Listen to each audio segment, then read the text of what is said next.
Senhor está nos levando a falar a respeito de uma continuidade, vamos dizer assim. Se você perdeu as ministrações anteriores, você pode ir no nosso canal, no YouTube, e assistir. E você vai perceber que o Senhor tem nos direcionado como se fosse uma construção, um andar progressivo em relação àquilo que Ele tem preparado para as nossas vidas, revelado aos nossos corações. E hoje não será diferente, Eu queria convidar você, já abrir a sua Bíblia aí comigo em Provérbios 27, porque hoje a gente vai falar sobre sermos sábios construtores. A gente já viu sobre a identidade da igreja, o fato da gente precisar vigiar, o fato da gente estar se preparando para um tempo de guerra, um tempo difícil. E a gente já viu que Cristo é o fundamento. E na manhã de hoje o Senhor vai nos direcionar no ensino a respeito de sermos sábios construtores. E para isso nós precisamos firmar algumas bases, alguns pontos de partida. E eu quero ler com você então Provérbios 27, 12. Diz o seguinte: a pessoa perspicaz percebe o perigo e busca refúgio.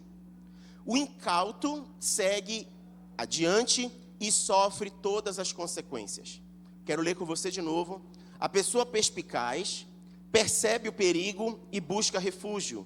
O incauto segue adiante e sofre todas as consequências. Você percebe que nesse texto nós temos a figura de dois tipos de pessoas: as pessoas sábias, perspicazes, e as pessoas imprudentes, incautos. E eu não sei se você sabe, a perspicácia tem a ver com visão clara, a perspicácia tem a ver com uma visão ampla, aberta, que consegue se antecipar, que consegue discernir situações e ambientes. O incauto tem a ver com imprudência, com falta de cautela. E assim como existem esses dois tipos de pessoas, essas duas posturas, cada uma dessas posturas e cada um desses tipos de pessoas conduz também a um resultado, conduz a um efeito, um resultado das suas escolhas. A postura do sábio produz segurança e a postura do imprudente produz a colheita de consequências da sua falta de cautela. E sabe, ainda em Provérbios, nós podemos ainda ler mais um pouquinho um texto que nos ajuda a reforçar esse entendimento, essa ideia sobre ser sábio e imprudente, sobre a perspicácia e a falta de cautela. E eu quero que você vá comigo em Provérbios 9. Provérbios 9, a partir do verso 9. Provérbios 9, a partir do verso 9. Diz o seguinte: orienta a pessoa que tem sabedoria, e ela será ainda mais sábia. Ensina o homem justo, e ele aumentará em muito o seu saber. Verso 10. O temor do Senhor é a chave da sabedoria, e conhecer a divindade é alcançar o pleno sentido do conhecimento. Eu quero ler com você novamente o verso 9 e o verso 10. Orienta a pessoa que tem sabedoria, e ela será ainda mais sábia.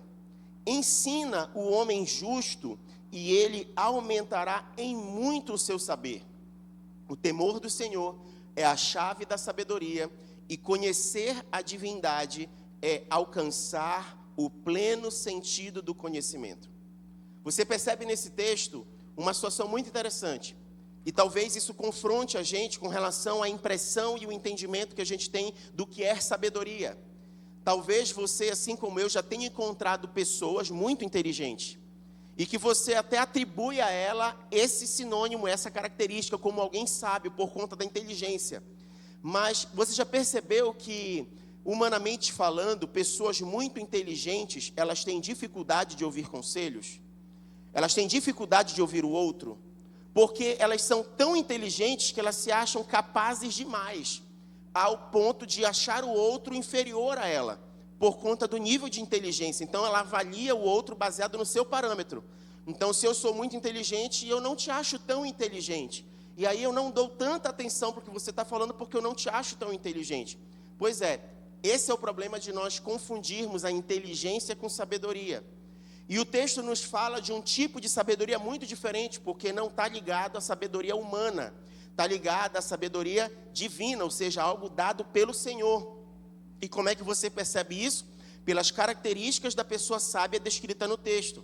Você reconhece alguém sábio, porque quando você dá um conselho a ela, ela se torna mais sábia ainda. Ou seja, ela não é uma pessoa arrogante ao ponto de não escutar o outro. Ela não é uma pessoa impetuosa ao ponto de não se calar e reconhecer que existe algo a ser acrescentado à sua vida pelo que está escutando do outro. E quando ele se porta dessa forma, ele não joga fora nenhuma oportunidade de aprender, nenhuma oportunidade de crescer, nenhuma oportunidade de avançar. E dessa forma, qual é o resultado para a sua própria vida? Este sábio se torna mais sábio ainda. E olha só que coisa interessante, pela humildade do seu coração, ele entende que ele pode então crescer ainda mais sem envaidecer a sua vida, sem envaidecer o seu coração. Mas se isso fosse suficiente, qualquer pessoa habilitada por esse conselho e por este princípio, alcançaria realmente níveis mais elevados de sabedoria. Mas o texto nos dá uma outra pitadinha que talvez seja a grande diferença. Ele fala aonde nós encontramos essa verdadeira sabedoria. E ela vem do se aproximar de Deus. Porque o texto vai dizer que quem se aproxima de Deus, entendendo que o princípio, o temor do Senhor, o honrar o Senhor, é a base da sabedoria, alcança o pleno sentido do conhecimento. E essa seria a principal diferença, então, de uma pessoa super inteligente ou uma pessoa bem instruída, que se coloca numa posição de escutar outras pessoas, como se alguém que fosse alcançar níveis mais altos de inteligência e de conhecimento. Mas a Bíblia nos diz diferente, diz assim mesmo, esse ponto é um ponto natural, é um ponto que qualquer pessoa pode chegar. Mas existe um ponto, um nível, que só quem acessa em Deus pode alcançar.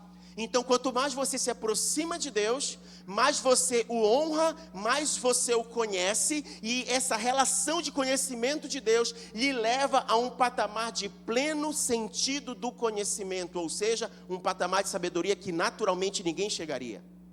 Olha o que diz Hebreus capítulo 11, verso 6. Hebreus 11, 6.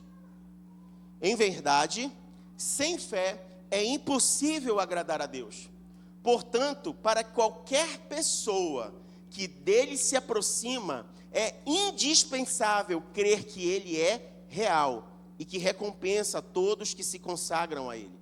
Então, não é possível receber de Deus esse pleno sentido de conhecimento sem caminhar com ele. E não é possível caminhar com o Senhor apenas sabendo quem ele é. Sabendo quem ele é, todo mundo que já ouviu falar de Deus, já ouviu falar de Natal, já ouviu falar de Páscoa, já ouviu falar de Gênesis, vai saber. Mas aqueles que se aproximam de Deus num relacionamento sincero, creem que de fato ele existe. E que ele é recompensador, galardoador daqueles que se consagram a ele, daqueles que o buscam de verdade. Então, alcançar o nível de conhecimento e de sabedoria não é para qualquer pessoa, porque se você não se aproximar de Deus, e se você não reconhecer quem Ele é, não alcança esse nível pleno de conhecimento. Está dando para entender até aqui? Ok? Esse entendimento ele é um ponto de partida, ele é fundamental para aquilo que a gente vai conversar hoje. Porque nós chegamos até aqui entendendo que nós estamos como igreja em uma missão e que essa missão é estar se preparando para a volta de Jesus. E nesse processo de se preparar para a volta de Jesus, nós precisamos ser testemunhas para o mundo. O mundo precisa ver em nós uma mensagem que a gente carrega através do nosso estilo de vida. E enquanto nós estamos vivendo esse processo, existe uma tarefa dada pelo Senhor, que é nós construirmos algo para Ele. E o fundamento em que nós construímos isso é Cristo. Cristo é o ponto central, é a pedra angular, é o fundamento de edificação de tudo aquilo que a gente está construindo para o Senhor. Olha o que está escrito em Efésios capítulo 2, a partir do verso 19. Efésios capítulo 2, a partir do verso 19, diz o seguinte: portanto, não sois mais estrangeiros, nem imigrantes. Pelo contrário, sois co-cidadãos dos santos e membros da família de Deus, edificados sobre o fundamento dos apóstolos e dos profetas, sendo o próprio Cristo Jesus a principal pedra angular deste alicerce. Nele, o edifício inteiro, bem ajustado, cresce para ser templo santo do Senhor, no qual também vós, juntos, sois edificados para a morada de Deus no Espírito. Então nós temos Cristo como pedra angular e nós como construtores do Senhor. Só que aqui eu preciso fazer um parêntese para você. E eu tenho repetido isso algumas vezes. Existem coisas e desejos no nosso coração que são legítimos e que o Senhor conhece plenamente cada um desses desejos. A gente tem planos de construir uma família, planos de conquistar um negócio, planos de conquistar um bem, planos para projetar os nossos filhos, planos para ter um bom emprego. São planos legítimos, o Senhor conhece plenamente cada um desses planos. E é bem verdade que para que dê certo, a gente tem a iniciativa de colocar esses planos diante do Senhor. A gente ora pedindo a bênção do Senhor, a direção, a confirmação, mas muito disso já foi gerado no nosso coração, porque é algo que chama a nossa atenção. Nós somos despertados a uma necessidade, a nossa atenção se volta para essa necessidade, e como a gente reconhece Deus na nossa vida, a gente quer que a coisa dê certo, a gente começa então a apresentar para Deus, pedindo a bênção dEle. E a gente começa a dar passos, construindo e dando avanços, crendo que o Senhor vai abençoar. E não existe problema nisso, esses planos eles são legítimos, eles não têm problema em si mesmo. Mas em alguns momentos Deus não habilita esses planos. E aí você tem dois caminhos, o de escolher voltar ou de escolher seguir em frente e colher as consequências disso.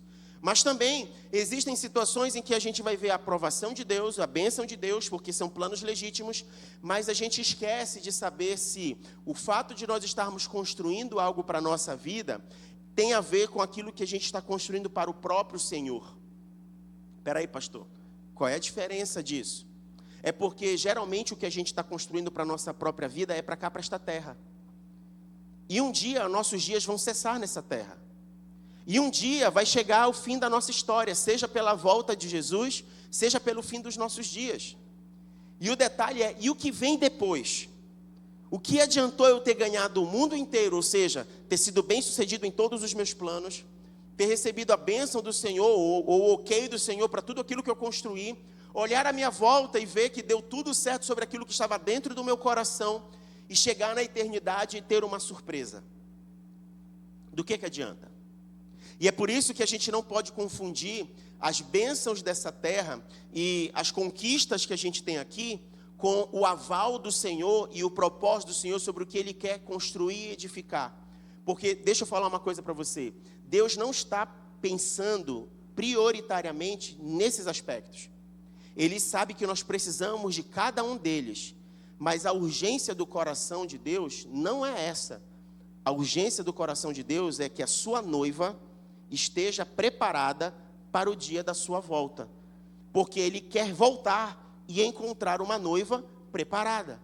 Então tudo que o Senhor tem feito, tudo que Ele tem habilitado e está preparando, não é para que a gente seja bem sucedido aqui nesta terra, porque isso é passageiro. A traça corrói, a ferrugem corrói, os ladrões levam, não é isso que é a prioridade. O Senhor está focado, está preocupado, está habilitando a sua igreja para que ela se torne a sua noiva preparada para o dia da volta do Senhor. E é essa a diferença. Porque a gente pode estar correndo e gastando energia para algo, deixando aquilo que é prioridade para o coração de Deus de lado. E aquilo que é muito urgente para nós nos faz portar-nos diante de Deus, como se Deus, o Senhor não está me ouvindo, o Senhor não está me vendo, o Senhor não vê a minha necessidade, o Senhor não está vendo o que está acontecendo. Alô, Deus, será que eu estou falando sozinho? Às vezes a gente se porta como se Deus não estivesse atento para aquilo que a gente está fazendo. Mas a pergunta é, será que eu estou atento àquilo que Ele quer fazer? Ou aquilo que é prioridade para o coração de Deus? Porque em Mateus 6,33 vai dizer que se a gente buscar em primeiro lugar o reino de Deus, a sua justiça, as demais coisas nos serão acrescentadas. Essas coisas virão no pacote, elas virão juntos, elas virão como tabela daquilo que a gente está caminhando em fidelidade com o Senhor. Porque Ele sabe exatamente cada uma das nossas necessidades. Mas como nós estamos construindo? O que nós estamos construindo? Quais têm sido as nossas prioridades? O que tem a primazia no nosso coração? O que é prioridade para nós, nas nossas escolhas, no nosso posicionamento? E eu queria que na manhã de hoje, pensando em sermos sábios construtores, A gente já entendeu o que é ser sábio, a gente já entendeu como é o princípio da sabedoria. Então eu queria que nesse momento, tendo esse ponto de partida, a gente olhasse para uma história bíblica, para que a gente extraísse dela alguns pontos de atenção, para que a gente se porte como sábios construtores, inclusive avaliando sobre o que nós estamos empenhados em construir.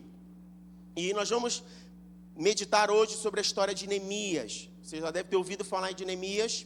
A gente não vai ler a história dele completa, a gente não vai falar de toda a história de Neemias. Nós vamos nos deter em uma parte apenas da história de Neemias, que vai nos ajudar a compreender a ideia de sábios construtores na manhã de hoje. Neemias foi um líder judeu, ele foi copeiro do rei da Pérsia, Artaxerxes, e ele se tornou o governador de Jerusalém no século 5 a.C. E ele é conhecido por ter liderado com coragem, com oração, a reconstrução dos muros de Jerusalém em apenas 52 dias. E não foi algo fácil que ele enfrentou, porque ele teve muita oposição. E como foi que isso gerou no coração de Neemias? Ele ficou sabendo da destruição dos muros e ele se colocou numa posição de oração. E diante disso, ele teve permissão do rei e ele teve bênção do Senhor para que todos os recursos necessários estivessem ao seu alcance, para que ele pudesse então reconstruir os muros. Essa ação, ela trouxe segurança e restaurou a identidade do povo de Jerusalém. E além dos muros, ele trabalhou com o escriba Esdras para restaurar a adoração a Deus, a ler a lei, eliminar a exploração econômica e combater casamentos mistos com povos idólatras. Ele era um homem de oração, íntegro, justo e um líder servidor, disposto a servir e pagar o preço que fosse necessário para ser obediente ao chamado que ele tinha recebido. Mas ele não se aproveitou dessa sua posição de governador para enriquecer e se dar bem e nem tirar proveito de nada. Só que ele enfrentou a oposição de alguns inimigos. E é sobre esse aspecto que a gente vai se debruçar na manhã de hoje para tirar algumas lições. E eu quero convidar você a abrir Neemias capítulo 6. Neemias capítulo 6, a partir do verso 1.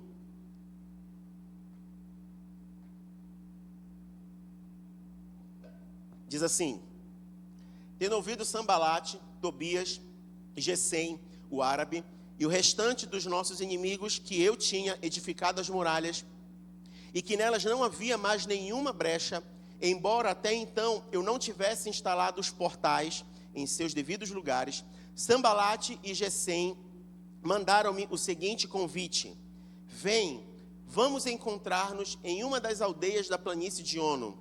Eles, entretanto, estavam tramando fazer-me algum mal.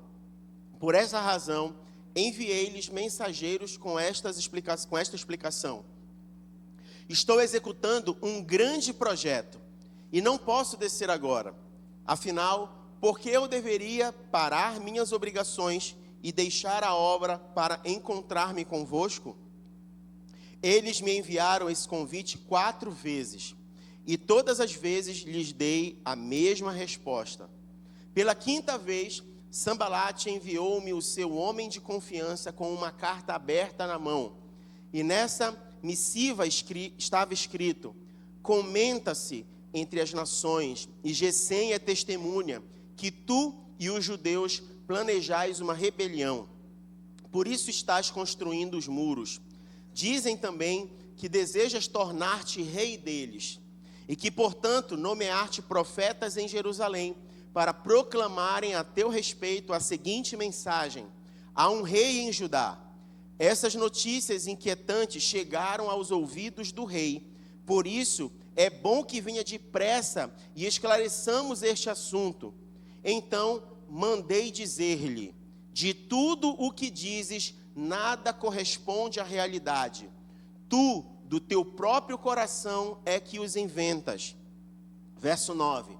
Porquanto todos eles procuravam atemorizar-nos, ameaçando: as suas mãos largarão a obra, e não se efetuará mais trabalho algum. Agora, pois, ó Deus, fortalece as minhas mãos.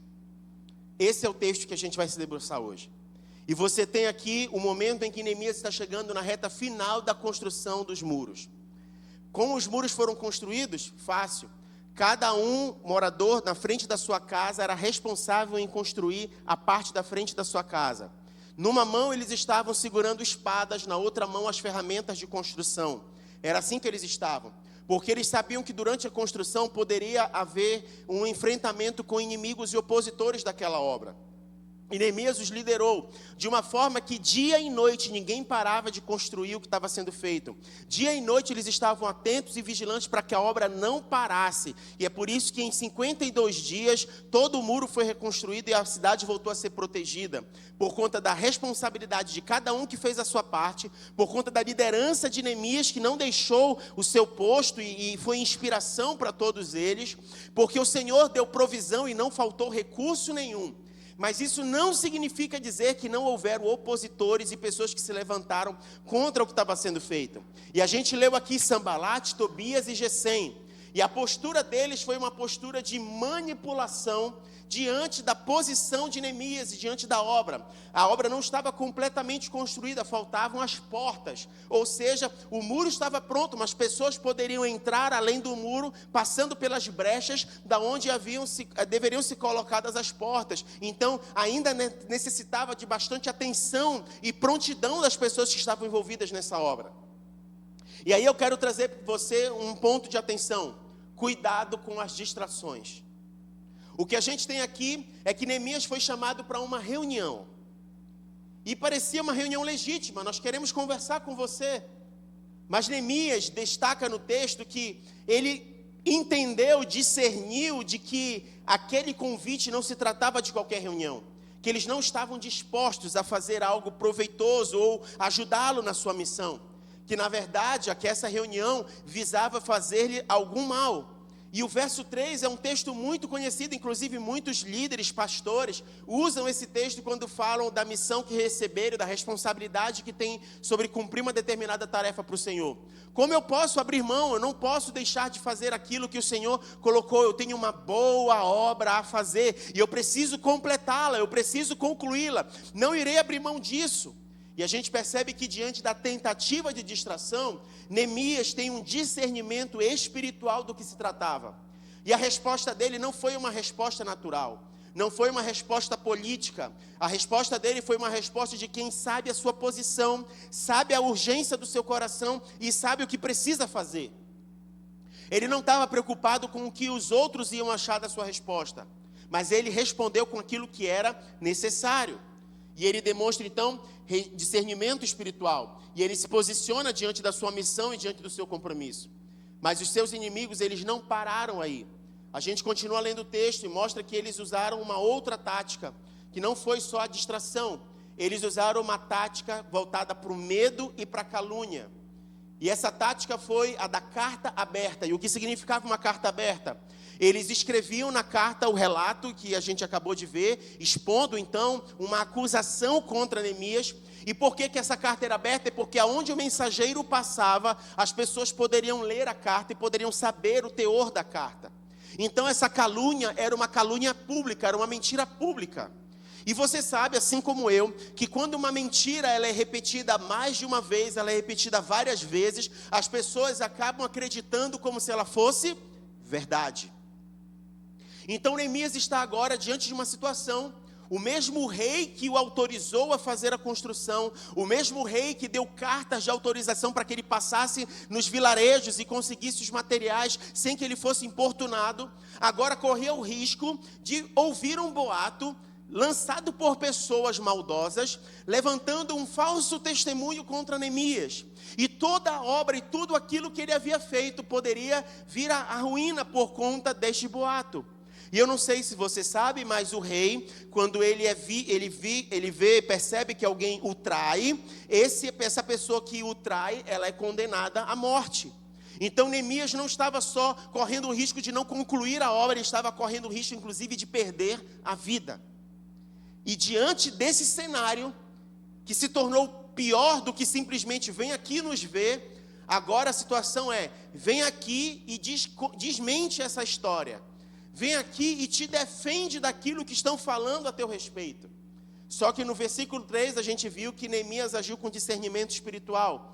E no verso 8 a gente percebe que ele continua com a mesma postura, com o mesmo entendimento e com o mesmo posicionamento. Discernindo espiritualmente tudo o que estava acontecendo, ele vira para eles esse mesmo. E isso que estão dizendo nada mais é do que o que está partindo do seu coração, das invenções que estão dentro da tua cabeça, das histórias que você está inventando. Ou seja, eu não vou parar de fazer o que eu estou fazendo para me defender daquilo que naturalmente não é verdade. Esta obra, ela é maior, ela é superior, e eu estou disposto a concluí-la, porque foi isso que Deus colocou no meu coração para que eu cumprisse, para que eu fizesse. Mesmo diante do medo, mesmo diante da calúnia, mesmo diante da manipulação, mesmo diante de todas essas táticas de distrações, Neemias, ele se porta com princípios e com uma postura que eu queria destacar para você, para que nós guardássemos como princípios no nosso coração. E o primeiro é foco na missão. E aí eu quero perguntar para você, onde está a sua atenção? Onde está o seu foco? Geralmente aquilo que nos chama a atenção desperta o nosso interesse e a gente se inclina para aquilo. E é isso que a gente começa a se dedicar. É assim que acontece com tentações, é assim que acontece com obstinação. A gente é atraído por algo que chama a nossa atenção, e se a gente não decidir o que fazer com aquilo, a gente pode avançar. E aí eu quero resgatar com você o que nós lemos no começo a respeito do sábio e do imprudente, do perspicaz e do incauto. São caminhos opostos, são decisões opostas, são resultados diferentes. O foco na missão vai dizer exatamente como nós vamos nos portar. Primeiro, identificando, nós temos clareza da nossa missão. Nós temos clareza daquilo que o Senhor nos habilitou para vivermos e fazermos. Porque muito provavelmente o nosso coração está inclinado naquilo que a gente está construindo. Nós temos um ciclo mensal de contas a pagar, de responsabilidades a cumprir, de obrigações a alcançar, de desejos a serem alcançados. Mas será que nesse processo todo a gente consegue compreender a nossa real missão, o nosso real foco? Porque nós já lemos em Mateus 6,33, à medida em que eu avanço no reino de Deus, as demais coisas elas me são acrescentadas. Mas se meu foco está diferente, eu corro o risco de estar gastando energia e estar me dedicando naquilo que não é a urgência do coração do Senhor.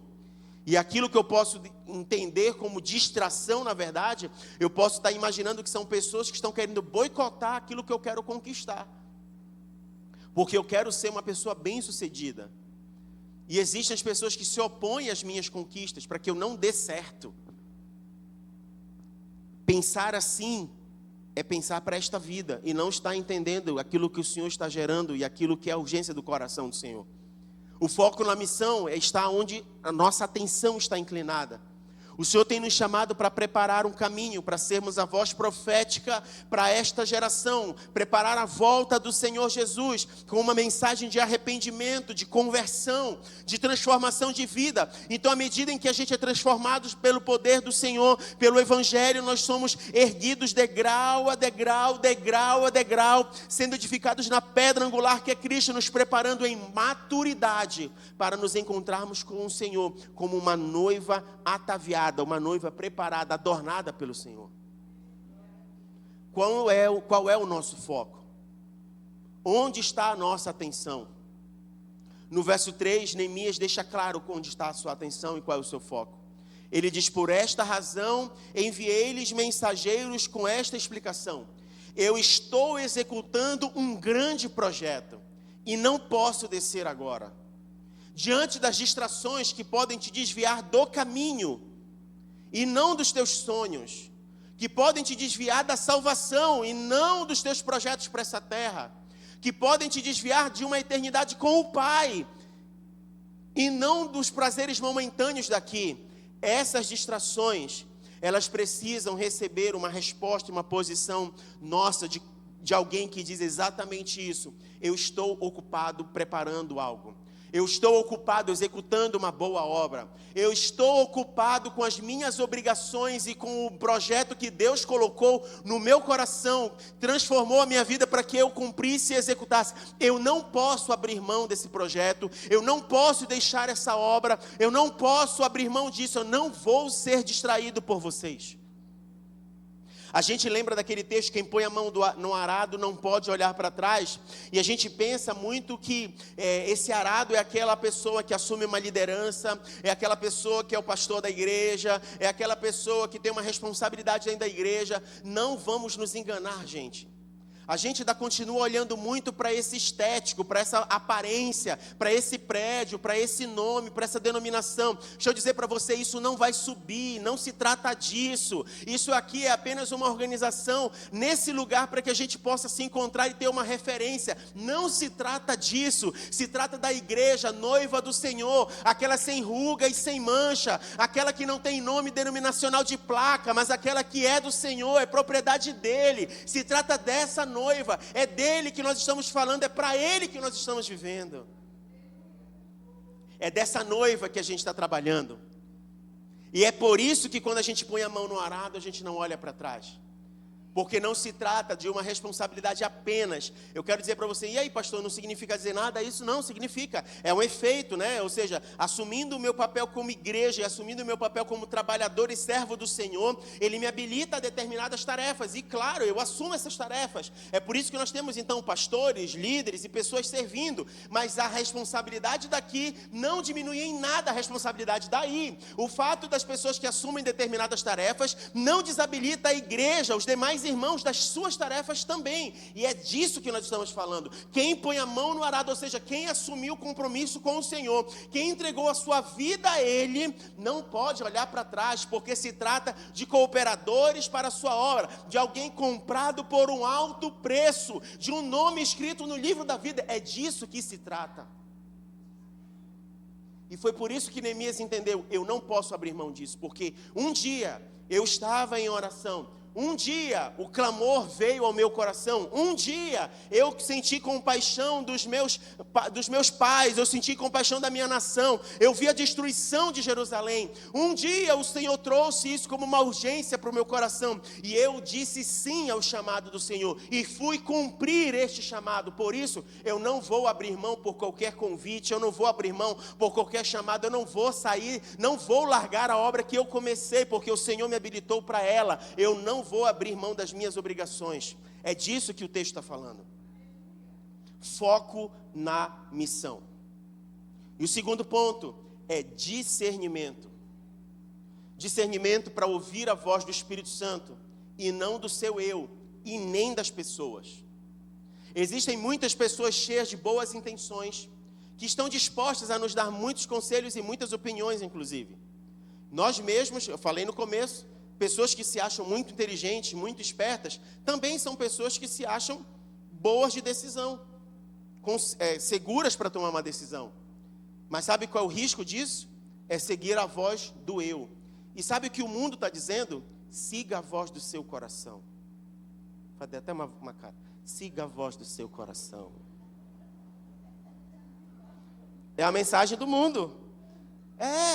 Você tem direito de ser feliz. Você tem direito de dar certo. Siga a sua voz. É o que o mundo está dizendo. E é sedutor, não é? É sedutor. Se não fosse sedutor, não tinha muita gente caindo nessa conversa. Olha de gente caindo nessa conversa. Cheio. Parece o Gugu, né? Assim, ó. Pois é.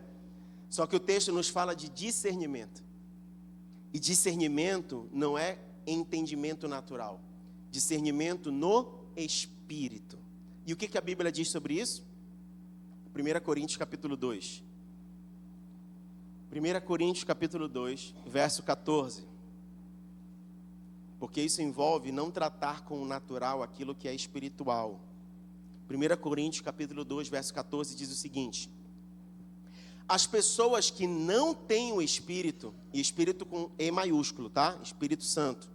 As pessoas que não têm o Espírito não aceitam as verdades que vêm do Espírito de Deus, pois lhes parecem absurdas e não são capazes de compreendê-las, porquanto elas são discernidas espiritualmente. Ou seja, aquilo que vem da parte de Deus, só quem tem o Espírito de Deus consegue discernir. Quem não tem o Espírito de Deus não vai discernir as coisas que vêm da parte de Deus. Vai lhes parecer loucura. Verso 15. Contudo, aquele que é espiritual pode discernir todas as coisas, e ele mesmo por ninguém é compreendido, porquanto quem jamais conheceu a mente do Senhor para que possa instruí-lo? Todavia, nós temos a mente de Cristo. Qual é a diferença? A diferença é que quem tenta discernir as coisas de maneira natural, ela consegue só ir até um ponto. Mas as pessoas que têm o Espírito Santo de Deus conseguem discernir todas as coisas. Ela não consegue discernir apenas algumas coisas. Ela consegue discernir todas as coisas. Significa dizer que ela consegue discernir aquilo que é natural e aquilo que é espiritual. E ela que sabe discernir o que é natural e o que é espiritual, como é que ela se porta nas situações? Quando a situação for natural, ela vai espiritualizar? Não, ela vai agir de maneira natural. Mas e quando a coisa envolver uma questão espiritual, ela vai se portar como? Espiritualmente. Esse é o problema da gente achar que tudo é culpa do diabo. É porque a gente não aprendeu a discernir ou não tem entendimento a respeito disso. E aí se eu tropeço em casa e eu dou uma topada com o meu dedo, o capeta já está querendo, já está hoje começou cedo, né? No outro dia acabou a pilha aqui do microfone, já é espiritual. Não, se o pastor não botar o carregador com a pilha no dia anterior, não vai ter pilha no outro dia. Não é espiritual, é natural. Está dando para entender? Mas você só vai conseguir discernir as coisas se você se portar como quem é guiado pelo Espírito. E só quem tem o Espírito Santo de Deus foram as pessoas que entregaram a sua vida ao Senhor. O mundo não tem. É por isso que não adianta saber quem é Deus e achar que isso é suficiente para encontrar sabedoria, porque o temor do Senhor é o princípio da sabedoria. Só é possível alcançar esse nível de sabedoria quem teme ao Senhor. E temendo ao Senhor e caminhando com o Senhor, alcança o pleno conhecimento, alcança um nível que um homem natural não vai conseguir. E é capaz de, mesmo envolvido na sua obra, mesmo envolvido nas suas responsabilidades, discernir: essa mensagem eu preciso dar ouvidos, essa mensagem eu não preciso dar ouvidos. Esse convite eu preciso aceitar, eu preciso entender. Não, esse convite é perigo, é laço. Não, esse convite vem da parte do Senhor, eu preciso dar atenção a ele, não vai atrapalhar. Não, isso não vem do Senhor, está camuflado, parece, mas não é. Discernimento no Espírito. Inclusive, para os últimos dias, uma das coisas que a gente precisa buscar mais em Deus é discernimento. Porque a Bíblia diz que nos últimos dias, muitos seriam enganados, inclusive os escolhidos. E o amor de muitos vai esfriar. E como é que a gente pode preservar o nosso coração para não deixar o nosso amor esfriar? Guardando o nosso coração, preservando o nosso coração. Discernindo aquilo que eu devo guardar dentro do meu coração, aquilo que eu não devo guardar. Discernir aquilo que é importante para eu preservar, abrindo mão daquilo que eu tenho que abrir mão. Me posicionando como quem entende o que é proveitoso, que vai frutificar, que vem de Deus e aquilo que não vem. E não se deixando enganar por qualquer discurso e qualquer conversa. Seja feliz. Esse é o seu ano. Busque a alegria, busque se satisfazer. Você tem direito, você merece. Cuidado. Cuidado. Discernimento espiritual. Mas sabe, a postura de Neemias não teve apenas discernimento espiritual. Essa postura de discernimento espiritual, ela foi carregada também de um outro elemento. Abre comigo Hebreus capítulo 5, verso 14. Hebreus 5,14 diz o seguinte: no entanto, o alimento sólido é para os adultos, os quais, pelo exercício constante da fé, tornaram-se capazes de discernir tanto o bem quanto o mal. O alimento sólido é para quem? para os adultos, para as pessoas maduras, para as pessoas que não são mimizentas, para as pessoas que estão dispostas a sair de um patamar das suas frustrações, das suas experiências ruins, e começar a dizer, não, eu entreguei minha vida para o Senhor Jesus, o que pode transformar todas as coisas. Não, eu pertenço ao Senhor. Não é possível que Ele não me tire daqui. Não é possível que eu não avance, não é possível que eu não saia do lugar. Tem gente que aceitou Jesus, acha que as coisas acontecem num passe de mágica. Não, desenvolve a tua salvação, desenvolve a tua caminhada. Mas se você ficar andando em ciclo, você vai fazer lama e vai ficar no mesmo lugar. A caminhada cristã é uma caminhada de glória em glória, é um degrau de cada vez. Você dá um passo, depois dá um outro passo, depois dá um outro passo. E você sai do estágio anterior e chega num estágio posterior. Você sai de um alimento líquido para um alimento sólido. Você sai da infância, vai para a fase adulta. Você alcança a maturidade. E como é que isso se dá? A maturidade pelo exercício constante da fé. O exercício constante da fé é caminhar com o Senhor. É andar com Ele, é se relacionar com Ele, é avançar com Ele, é escutar a palavra e guardar a palavra no coração para não pecar contra o Senhor, é avançar, abrir mão daquilo que ficou para trás, olhar para frente, olhar para o alvo, avançar, começar a perceber que não tem condições de continuar no mesmo lugar, não tem condições de continuar com a mesma vida, do mesmo jeito. E deixa eu falar para você, não é a reprogramação neurolinguística que vai te ajudar a fazer isso. A gente acabou de ver, existe um aspecto natural e existe um aspecto espiritual. A neurolinguística está servindo para um monte de coisa e tem um monte de gente que está se posicionando sem Deus para conquistar as coisas sem Deus. E você, se quiser fazer a mesma coisa, você vai e vai continuar fazendo igual a elas, sem Deus. Mas você pode fazer a reprogramação neurolinguística e usar Romanos 12:2, dizendo que você tem que transformar a sua mente, beleza. Mas deixa eu te explicar uma coisa, isso não substitui a ação do Espírito Santo. Deixa eu te explicar uma coisa, não tem como o homem assumir um papel que não lhe pertence, a transformação de dentro para fora vem do Espírito Santo de Deus. E essa mudança não te leva para a eternidade com o Senhor, só o Senhor pode te levar para a eternidade, porque foi Ele que abriu um novo e vivo caminho. Então deixa eu te falar uma coisa, entregar a nossa vida para o Senhor, de fato é uma vida de mudança? É de fato uma vida de transformação? De fato eu preciso mudar minha mentalidade? Preciso. De fato eu preciso mudar a maneira como eu enxergo determinadas coisas? É verdade, tudo isso é verdade, mas não adianta fazer tudo isso mecanicamente, achando que vai dar certo, como uma receita de bolo, se eu não caminhar com o Senhor, se eu não entender o que é andar com Deus, me relacionar com Ele intimamente, como quem é um amigo, como quem discerne as coisas, eu não vou experimentar a maturidade, eu não vou avançar. E como igreja e como noiva do Senhor, eu corro o risco de não estar me preparando para encontrar com meu noivo, porque Ele vem pegar uma noiva preparada, madura, equilibrada, uma noiva madura para o casamento e não imatura, que não esteja preparada para este momento da eternidade com Ele. É desafiador isso, é confrontante isso, mas a Bíblia nos diz que a gente é capaz de discernir o bem e o mal no exercício constante da fé, e que isso acontece quando eu começo a me alimentar de coisas sólidas, e isso se dá porque eu estou preparado para este tipo de alimento. Eu saí da meninice, eu saí da infância, é normal, acontece, mas a gente vai se desenvolvendo, a gente vai crescendo, a gente vai amadurecendo. Eu não posso achar que simplesmente o passar dos anos faz isso automaticamente. Onde está o exercício da minha fé? Onde está o meu caminhar com o Senhor? Está dando para entender? Amém, glória a Deus, né?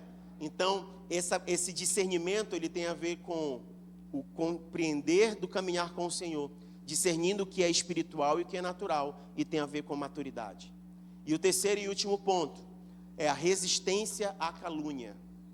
É blindar a mente e o coração.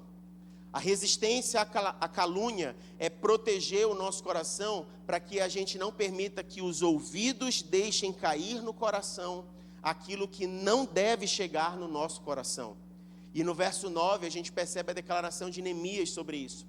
Porquanto todos eles procuravam atemorizar-nos, ameaçando, as suas mãos largarão a obra, e não se efetuará mais trabalho algum. Era isso que eles queriam, era isso que eles estavam planejando, era isso que eles estavam tramando. Mas aquilo que eles lançaram como calúnia, aquilo que eles lançaram como ofensa não chegou no coração de Neemias. Ele blindou a mente e o coração. E o sábio que ele declarou para o Senhor: agora, pois, Deus, fortalece as minhas mãos.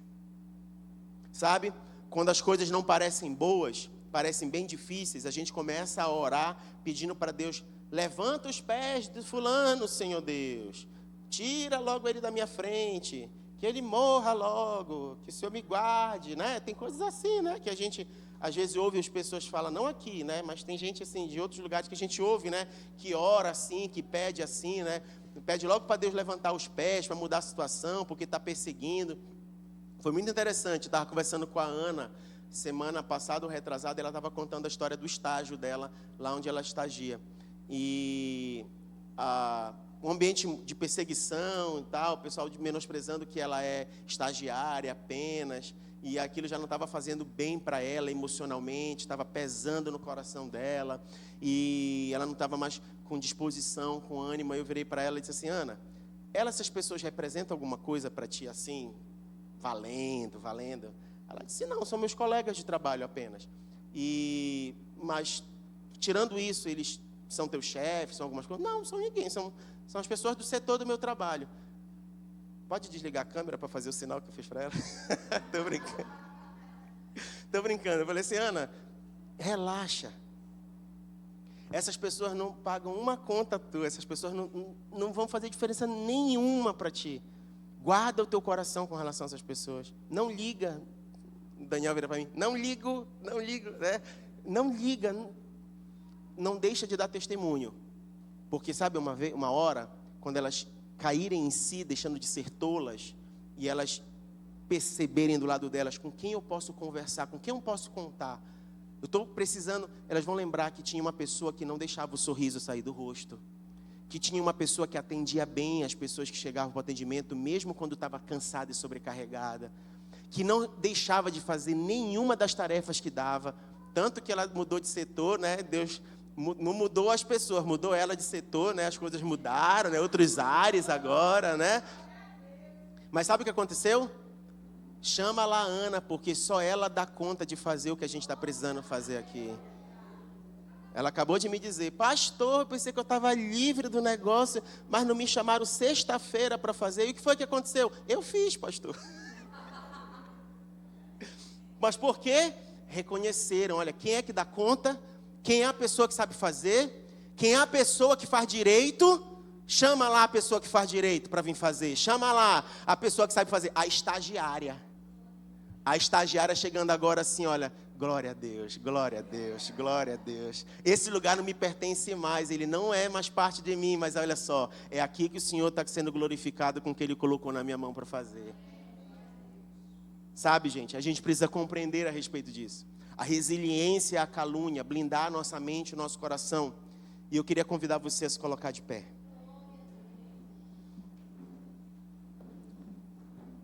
A gente precisa discernir e entender o que de fato a gente está construindo. E eu queria pedir para os meninos colocarem aí na tela Mateus 6,33. Que foi um texto que eu citei ainda há pouco, mas eu queria finalizar lendo esse texto com você. Mateus 6,33. O que de fato nós estamos construindo?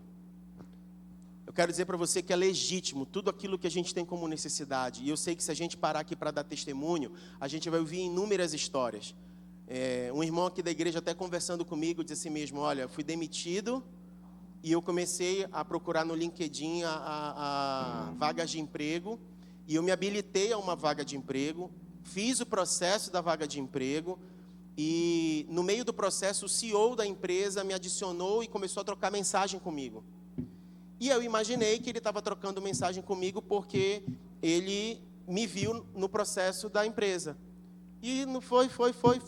De repente ele chegou e disse: eu tenho 2 vagas, eu quero que você diga qual das 2 você quer e qual é o salário que você quer. Ele escolheu a vaga, escolheu o salário e no final ficou sabendo que foi o dono da empresa que encontrou ele, que não tinha nada a ver com o processo que ele tinha acessado. A vaga procurou ele. E não ele procurou a vaga. Tem coisas, gente, que é só Deus que faz. Mas sabe o que vai depender? Onde está o teu coração?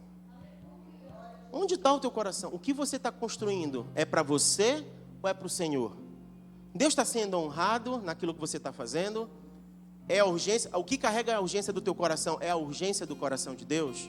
É para a glória de Deus? Então deixa eu te falar, Ele vai te levar para lugares longe. Ele vai te levar para lugares que tu nem imagina. Ele vai fazer coisas que tu nem imagina. Mas sabe, se essa não for a urgência do coração de Deus, eu posso te dar um conselho? Busca em primeiro lugar o reino de Deus. Busca em primeiro lugar a justiça de Deus. Sabe essas coisas que a gente precisa para cá, do deitar, do levantar, elas vão ser acrescentadas. Sabe, essas coisas não vão faltar. Nós não teremos falta dessas coisas. Deus não vai deixar faltar. Mas sabe, Ele precisa encontrar corações disponíveis para Ele.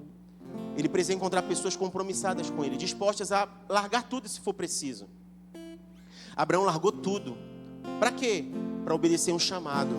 Para onde? Para um lugar que ele nem sabia. Para fazer o quê? Algo que ele nem sabia. Ele só sabia de uma coisa: eu farei de ti uma grande nação. Eu farei de ti algo que teus olhos não conseguem observar e saber. Será que o Senhor pode encontrar corações assim essa manhã aqui? Corações em que Ele pode dizer assim: eu quero te chamar para algo. Olha, eu tenho algo para a tua vida. Eu preciso edificar um muro bem ali. E eu preciso de você. Você é capaz de abrir mão e de largar, de ser copeiro como Neemias deixou para ir construir esse muro. Olha, eu estou precisando de um cooperador para construir uma arca. Você é capaz de envolver toda a tua família para a construção dessa arca? Olha, eu preciso de um grupo de pessoas que preparem o caminho para a volta do meu filho. Eu posso encontrar, será que eu posso encontrar na cidade de Belém um grupo de pessoas dispostas a preparar o caminho para a volta de Jesus? Será que eu posso? Que corações o Senhor pode encontrar nessa manhã? Que pessoas o Senhor pode encontrar nessa manhã? E eu queria que você pensasse sobre isso, que você curvasse sua cabeça enquanto nós ouvimos uma canção, que você meditasse a respeito disso, refletisse sobre o que você ouviu essa manhã e começasse a falar com o Senhor a respeito disso nessa manhã.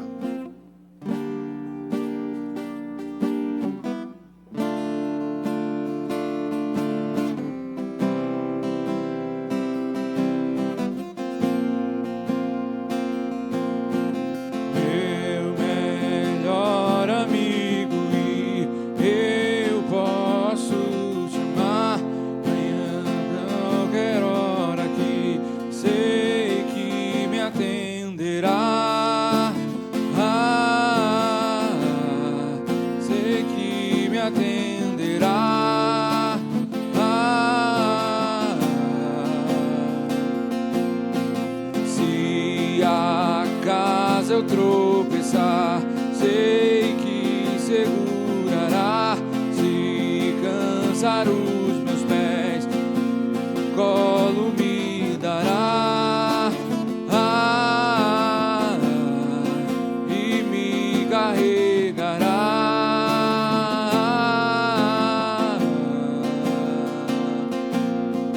Eu não vejo outro amor como o seu. Eu não vejo outro amor como o seu. Provou o seu amor, morreu só por me amar. Eu era o errado, mas tomou o meu lugar. Me orgulho de você, Jesus, eu vou gritar que amo você. Jesus, amo você. Provou o seu amor, morreu só por me amar. Eu era o errado, mas tomou o meu lugar. Me orgulho de você, Jesus, eu vou gritar que amo você. Jesus, amo você.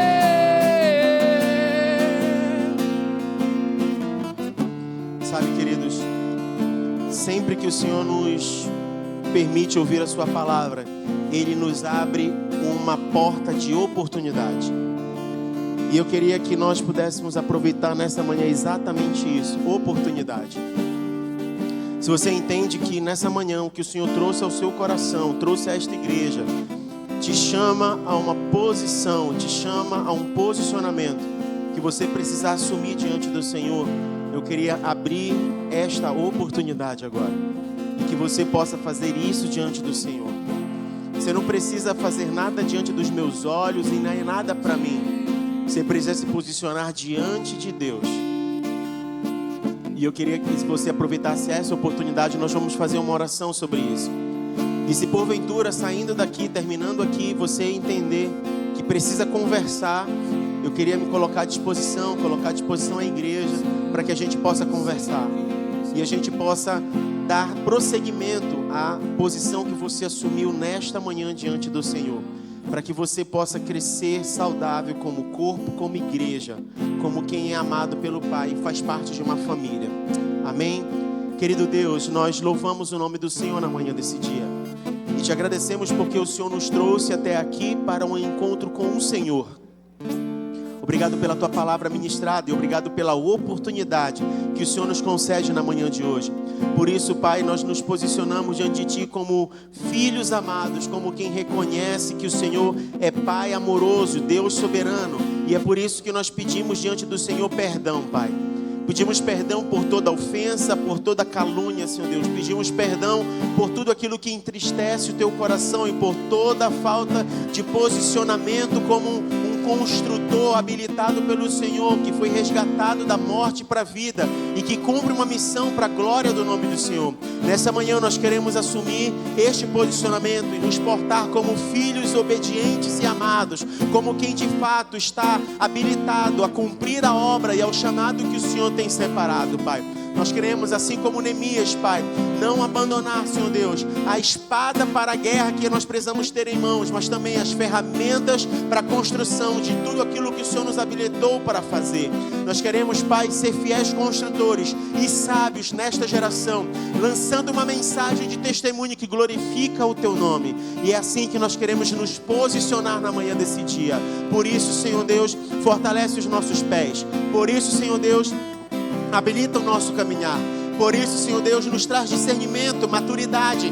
Não nos deixe distrair, Senhor Deus. Não nos deixe focar para o outro lado. Não nos deixe olhar para onde não devemos. Não nos deixe desproteger o nosso coração. Nós queremos, Pai, ter uma vida consagrada ao Senhor, que alegra o Teu coração. É assim que nós oramos e fazemos isso em nome de Jesus e para a glória de Jesus. Amém, amém e amém. Glória a Deus. Você pode aplaudir, fica à vontade.